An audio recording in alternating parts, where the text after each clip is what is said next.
If you're just getting started in business as an entrepreneur and you're looking at how do I get a loan for my company, then this video is for you.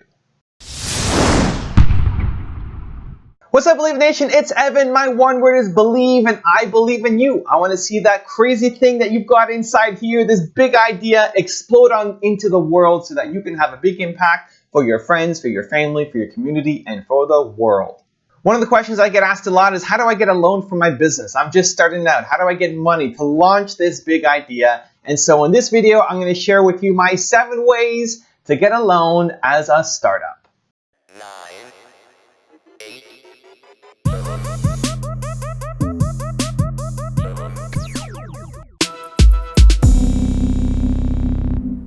Way number 1 is through banks. And banks are the typical place that people think about. I need a loan. Where do I go? I go to a bank. The challenge here, though, I want to give you a quick caveat because you need to know when you're walking into a bank, banks are not super startup friendly.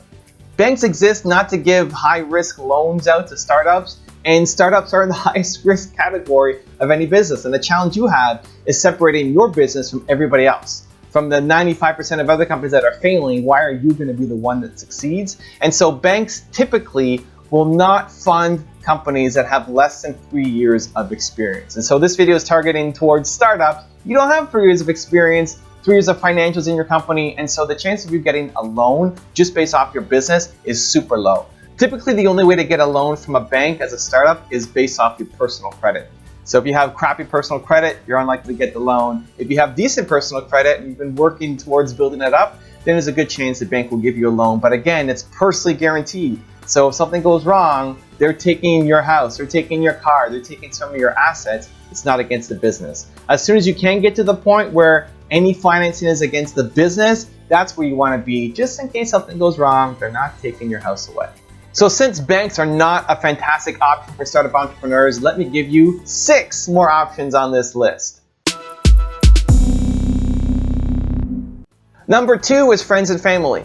This is kind of risky because, if your business does not take off, your friends and family are on the hook. And so that might cause some anxious Christmas dinners or Thanksgiving parties or birthday events.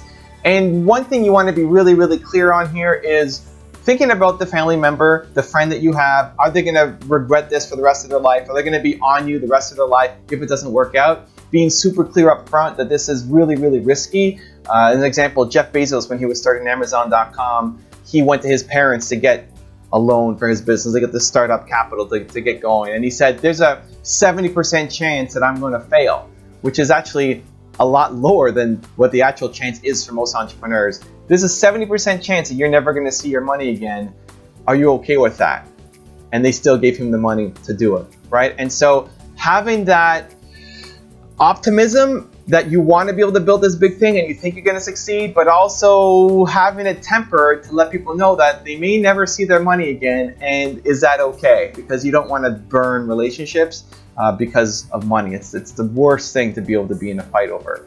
And so typically though, with a startup company, that's where you get the funding to go. If you're looking at $50,000 and under, it's typically friends and family. It's not typically from bigger companies or investors or banks. It's from friends and family. And so it may not be your closest friends and family. Sometimes it's the people in your network. It's often called golf course preferred money. The idea here is you go and you take your friends out for a round of golf, and then you go to the clubhouse and you talk about your business, doing some kind of activity together and letting them know what you're up to, reaching out to your network beyond just your kind of immediate family, and letting them know, again, there's a big opportunity, but there's also a risk that they'll never see that money again.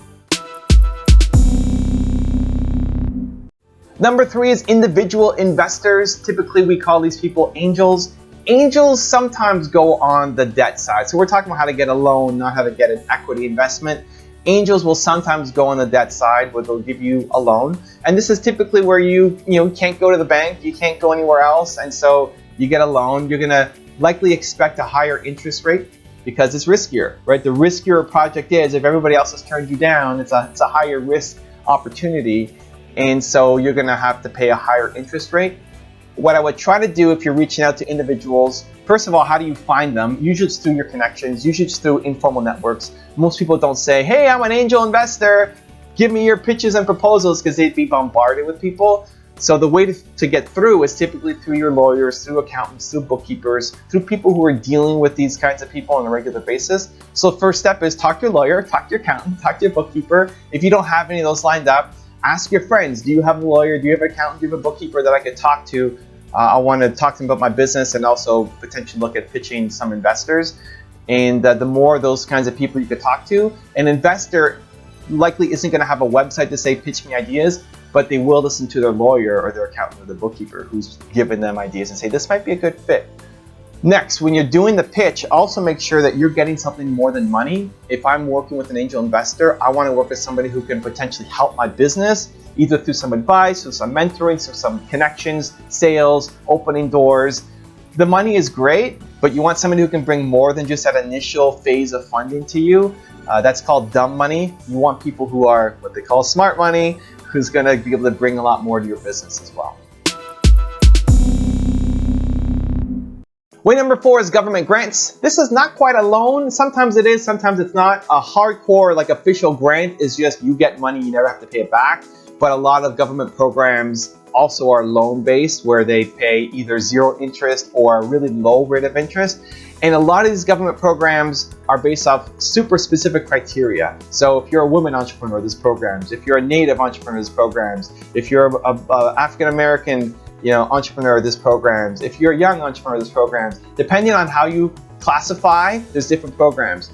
It can also go by industry. So there's programs for tech, there's programs for retail, there's programs for all sorts of different industries. And one of the biggest challenges is figuring out which programs are available for me.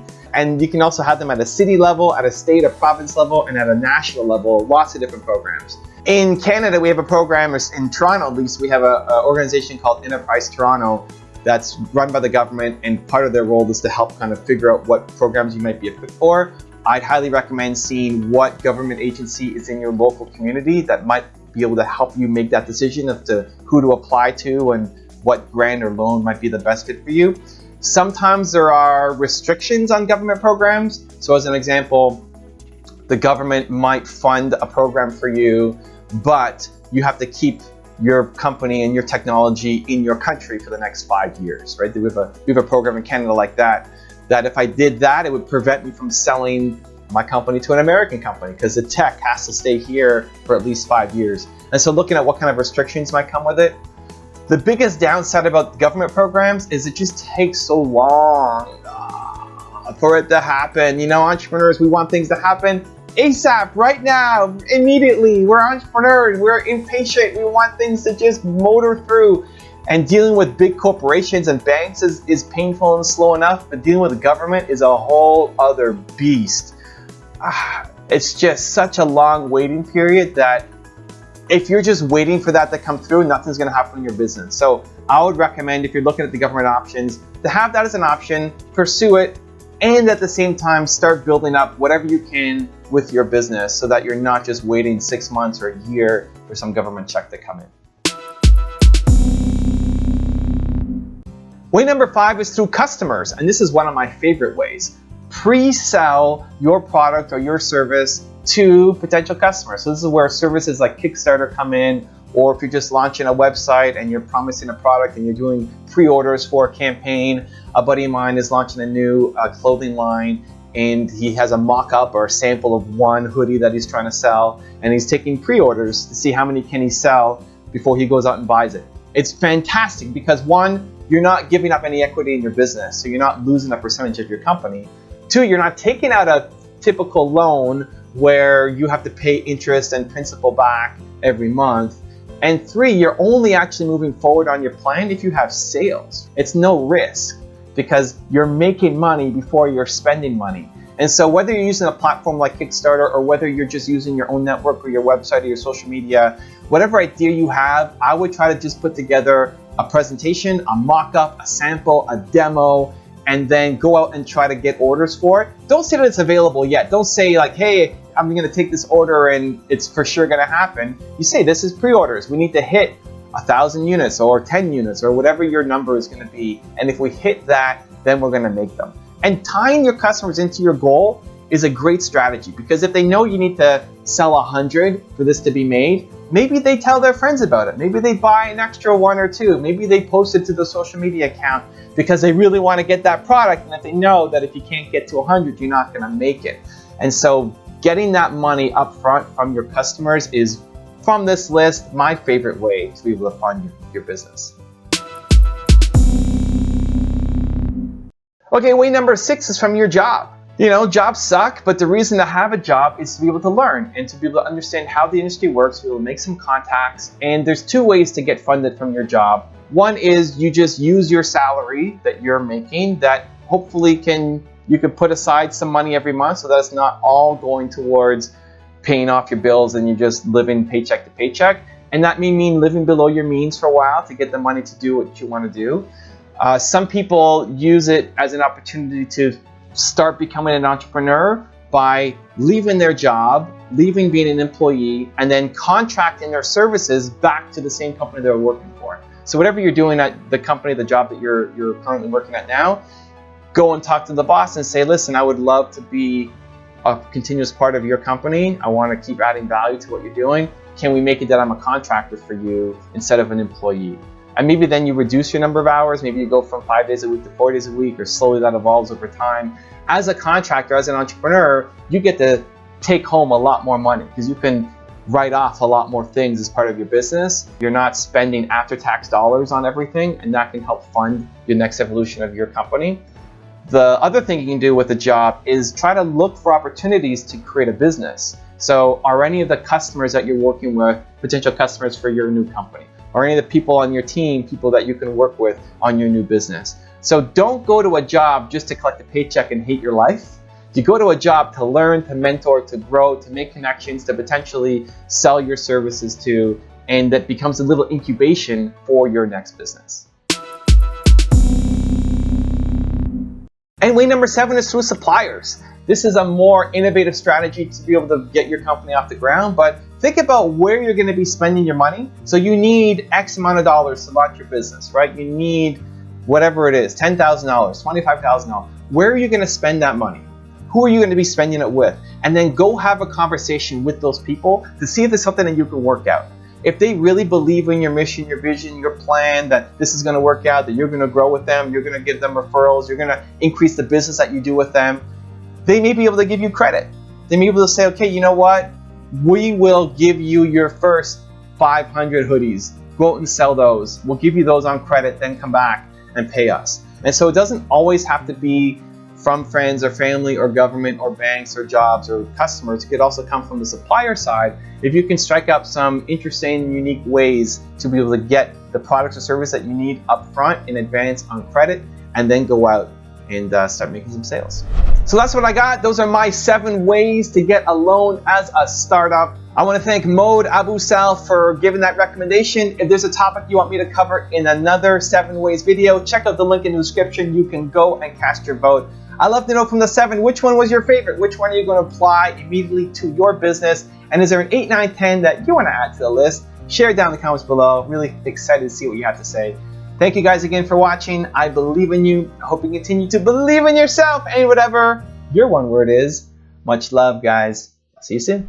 Raise your standard. Apple at the core, its core value is that we believe that people with passion can change the world for the better. Not one drop of my self-worth depends on your acceptance of me. I don't ever give up.